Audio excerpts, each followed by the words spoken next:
Good morning student. आज हम लोग न्यूक्लियर फिजिक्स का mathematical form of decay law हम लोग स्टडी करेंगे। इसके पहले हम लोग बात किए थे रेडियो एक्टिविटी, जो कि हेनरी बैकवेल के द्वारा डिस्कवर किया गया था 1896 में। हम लोग देखे किस तरह से यूरेनियम सॉल्ट से इनविजिबल रेडिएशन निकलता जो कि फोटोग्राफिक प्लेट को अफेक्ट करता। इसका नेचर के बारे में रदरफोर्ड और उनके एसोसिएट द्वारा एक्सपेरिमेंट से पता चला। जो अल्फा बीटा गामा रे और इमिट होता है उनका नेचर क्या होता है ये हम लोग जाने। रेडियो एक्टिविटी हम लोग देखे थे, ये एक स्पॉन्टेनियस प्रोसेस अपने आप होता है, एक्सटर्नल कंडीशन से ये कोई अफेक्ट नहीं करता। तो अगर हमारे पास रेडियो एक्टिव सब्सटेंस जैसे यूरेनियम, पोलोनियम, थोरियम, रेडियम, ये सब सब्सटेंस हमारे पास एक सैंपल हमारे पास है, तो ये स्पॉन्टेनियसली डिके करेंगे, ये बात सही है। लेकिन इसके डिके करने के पीछे कोई नियम है कि नहीं, ये आज हम लोग जानेंगे।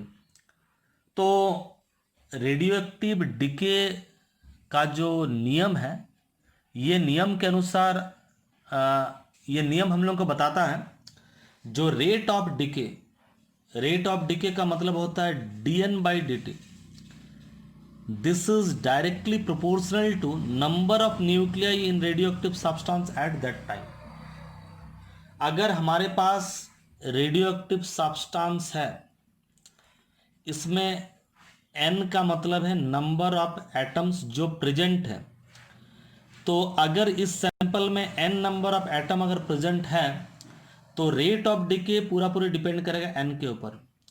n अगर ज़्यादा है तो रेट ऑफ डिके और ज़्यादा होगा, मीन्स नंबर ऑफ एटम जितना है उसी के ऊपर रेट ऑफ डिसइंटीग्रेशन है, ये डिपेंड करेगा।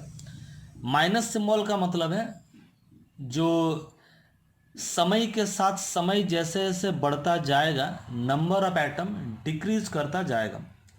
अब हम लोग देखते हैं स्टेप दर स्टेप हम लोग समझते हैं। मैथमेटिकल फॉर्म को डिराइव करने के पहले हम लोग स्टेप दर स्टेप समझते हैं। पहले जैसे मैंने बोला रेडियो एक्टिव डिके ये एक स्पॉन्टेनियस प्रोसेस अपने आप होगा।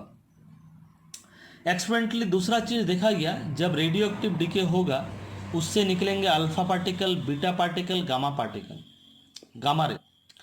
तो देखा गया एक साथ या तो एक अल्फा या तो एक बीटा पार्टिकल ही इमिट कर सकता है। एक अल्फा निकल के उसके बाद फिर से हो सकता है और एक अल्फा निकले, फिर से और एक अल्फा निकले, फिर से बीटा निकले और एक बीटा निकले, या अल्फा के बाद बीटा निकले, ये हो सकता।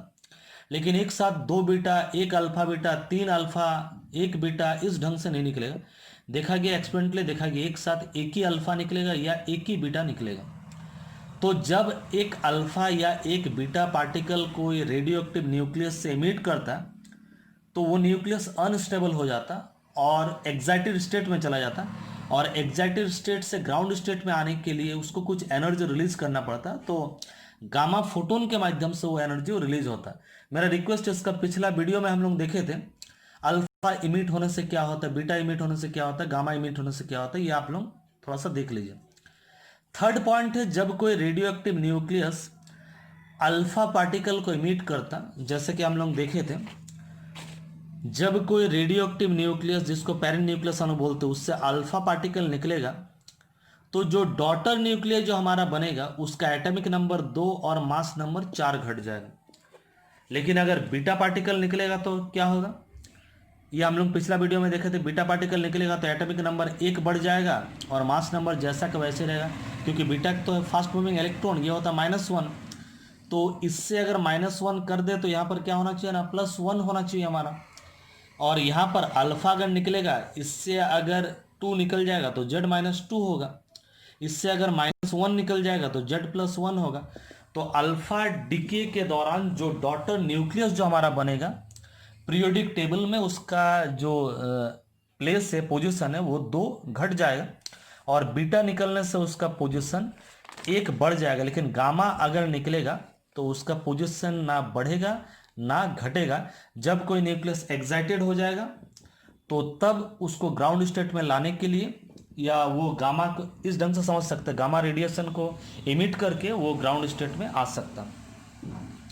तो ये कुछ चीज़ देखा गया, उसको मैथमेटिकली हम लोग थोड़ा सा बात करते हैं।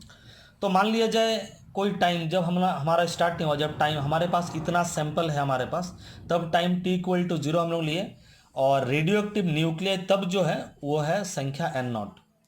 लेकिन टी टाइम के बाद मान लीजिए 1 घंटा बाद, 2 घंटा बाद, या कुछ दिन के बाद, कुछ मिनट के बाद, कुछ सेकंड के बाद, वो डिके करने के बाद अभी जो हमारे पास बचा हुआ जो रेडियो एक्टिव न्यूक्लियस है जो कि अनडिके, जो अभी डिके नहीं हुआ, उसका संख्या n। तो मान लिया जाए अगर dn छोटा संख्या, अगर नंबर ऑफ डिकेड न्यूक्लियाई है इन स्मॉल टाइम dt, तो रेट ऑफ डिके का फॉर्मूला होगा dn/dt। माइनस साइन में पहले ही बताया, क्योंकि समय के साथ समय जैसे जैसे बढ़ेगा नंबर ऑफ न्यूक्लिया हमारा घटेगा। तो रेट ऑफ डिके को हम लोग लिख सकते हैं -dn/dt। और रेडियो एक्टिव डिके लोग क्या बोल रहा है, रेट ऑफ डिके किसके ऊपर डिपेंड करेगा ना, कितना नंबर ऑफ एटम हमारे पास प्रेजेंट थे। तो टी टाइम के बाद कितना नंबर ऑफ एटम प्रेजेंट था, n नंबर ऑफ एटम हमारे पास प्रेजेंट था। तो rate of decay is directly proportional to n। और प्रोपोर्शनल को हटाने के लिए कांस्टेंट देंगे लैम्डा, जिसको डिके कांस्टेंट हम लोग बोलते हैं। तो -dn/dt equal to lambda n, और इसी से dn/n equal to -λ/dt। Integrate करते हैं, बोथ साइड इंटीग्रेशन करने के बाद बहुत ही आसान है, हम लोगों को मिलेगा dn/n माने हम लोग जानते हैं log n, dt का इंटीग्रेशन होगा t, और एक इंटीग्रेशन कांस्टेंट है k। जब टाइम 0 था, हम लोग पहले ही देखे, जब स्टार्ट नहीं किया था तो नंबर ऑफ एटम हमारे पास कितना था ना, n0 था।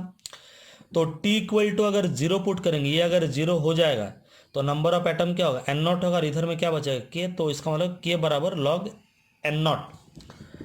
तो हम लोग इक्वेशन 1 में log n के जगह में log n, लैम्डा टी के जगह -λ/t, और -λ/t के जगह -λ/t, k के जगह में log n0 हम लोग डालेंगे। इसको इस पार में ले आइए, माइनस हो जाए, हम लोग जानते हैं log m minus log n तो होता है log m/n, माना माइनस करने से डिवीजन हो जाता, तो n/n0 -λ/t। log अगर हटेगा तो इधर में एक्सपोनेंशियल आ जाएगा, n/n0 equal to e⁻−λ/t, n/n0 equal to e⁻−λ/t, और n equal to n0 e⁻−λ/t।